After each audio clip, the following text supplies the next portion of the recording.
I'm really excited about introducing two student athletes today that have joined us. We are fortunate at ECU to have two individuals who will be representing us at the NCAA Nationals next week in Eugene, Oregon. Senior Ryan Davis will be competing in the hammer throw on June the 9th, and junior Summer Knight will be competing in the pole vault on June 10th. I know they're on the call. I want to congratulate Coach Kraft, Coach Berkowitz and their entire staff for their work. Summer Knight's been an outstanding student athlete here at ECU. Her story is really pretty remarkable. Her senior year of high school, she emailed one of our coaches to see if we had any interest in her. So she wasn't highly recruited, and she's really committed herself to becoming an elite athlete and an exceptional pole vaulter. So a pretty good story for Summer. Summer continues to improve year after year. She secured her spot in nationals this past weekend in a jump off. So her and a girl from Penn State had a jump off. Summer cleared 13 feet and became the first pole vaulter in ECU history to make nationals. I think she's a gamer. We're extremely proud of her. Ryan has continued to break records during his time here at ECU. I think he'll tell you he's grown a lot as a person on and off the track. He really is considered one of the top throwers in the country.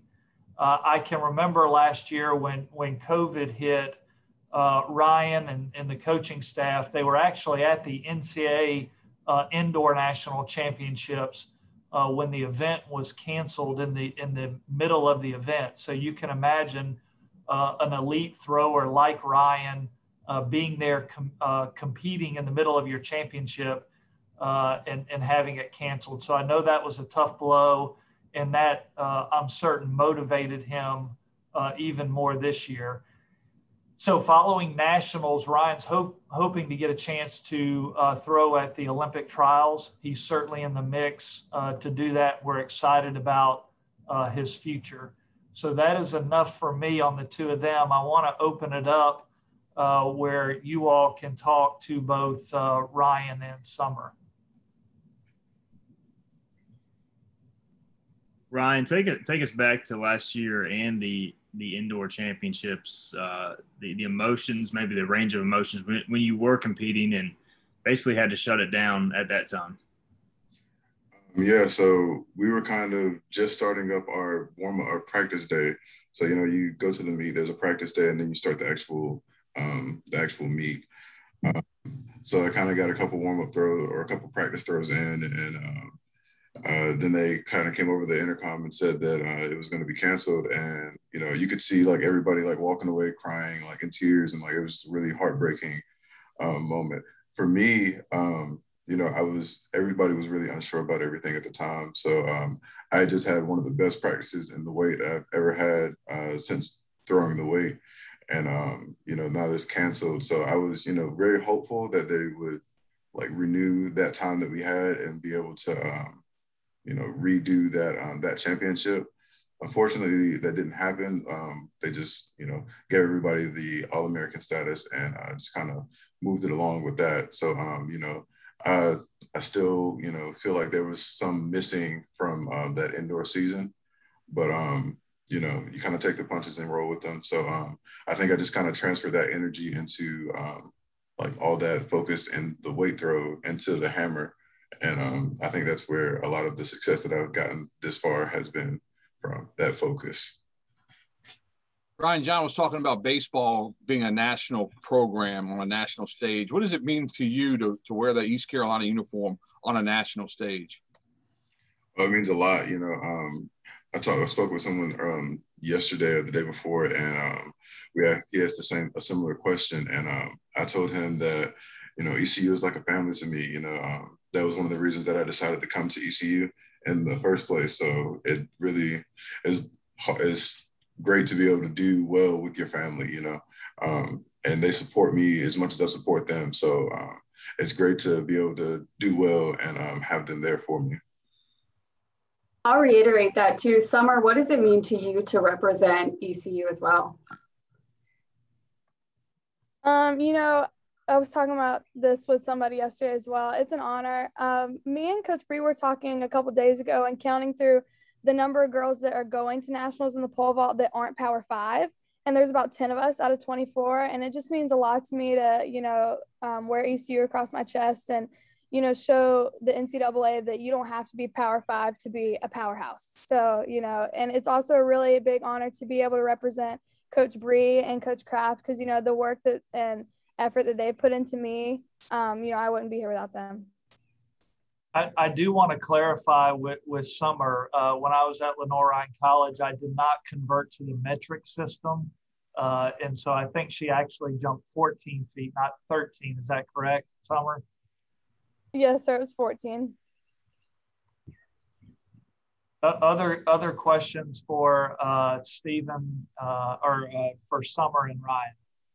Hey, Ryan, how much has this been a motivating factor? Have you kind of had this as a goal and as in your sights for a lot of this year? And Summer, you can chime in after as well. Just the goal of getting to this point, is it something y'all think about a lot? Does it surprise you or something that you've really kind of strived for? I guess I'll answer first. I think with me, it's one of those after having that NCAA indoor meet canceled, I was very timid about this season being canceled altogether. And so even for that reason, I didn't practice with the team on campus for the fall semester. And I didn't know if we would still have the season. And so I think for me, I've just kind of been focused on the next meet rather than a long-term championship or anything like that, just because I didn't want to kind of go through those same emotions of a championship being canceled or anything like that. So for me, yes, it was always a goal, but in this season particularly, I kind of just took it one step at a time with it. I feel the same as Ryan on some points. So obviously, making nationals and jumping 14 feet has been a goal since freshman year. Coach Bree has us write down all of our larger goals and smaller at the beginning of the year. And those have always kind of been on my list. But since everything that happened last year, we were mostly focused on the progression and just kind of getting more comfortable jumping again. And so now that it's actually happening and I'm getting to check those goals off my list, it feels kind of surreal. This is for both of you as well. Can you take us through exactly what you're thinking when you get ready to compete, when you're getting ready to, do your thing? What goes through your head? For me, the only thing that really goes through my head, a couple technique things that, I just kind of want to make sure that with the hammer, is the common term is you want to be long and loose. So you want the ball to be as long as possible, and you want your arms to be very loose and just go with the flow of the hammer. But other than that, I really don't have too much on my mind. I just kind of the hammer is a very rhythmic event. So I feel for me anyway, the more that I have on my mind, the worse I'll do. So I kind of go into it with a very empty mind and God willing, it'll all work out the way I've practiced. Yeah, same for me. Well, the regional meet is very different because I feel like that's the most stressful meet of the year for any athlete. But, right before I jump, I try to focus on just the basic cues, like run fast, get your arms up, big jump. Because if I think about anything else, I'll probably mess up. But pole vault and throws can be like this too, where it can be a long event. It can last, for throws with your 3 throws and finals, it can last, around an hour. The longest competition I've been in lasts about 3 hours. So I can't put too much pressure on myself and focus on just clearing a bar because I'll stress myself out. So just try to keep it simple. Summer, I have one more for you here as well. And no disrespect to ECU's facility or track or Greenville, but what are your thoughts about going out to Oregon? When you think track and field, Oregon and the green and yellow, and that, that's kind of a big deal. Just what are your thoughts about that stage? And it's going to be different from other meets, kind of typical meets, I assume, right? Yeah, so I'm very excited. Me and Coach Bree were just talking about at practice today how excited we are to get out there and see the facilities. And, we get to visit nice facilities throughout the year. But I mean, this Oregon that we're going to, this is a world-class facility. They're literally, you know, hosting the trials, and they're going to host the world championships next year. So I'm just super excited to get out there, and hopefully it'll be a good runway and we'll do well.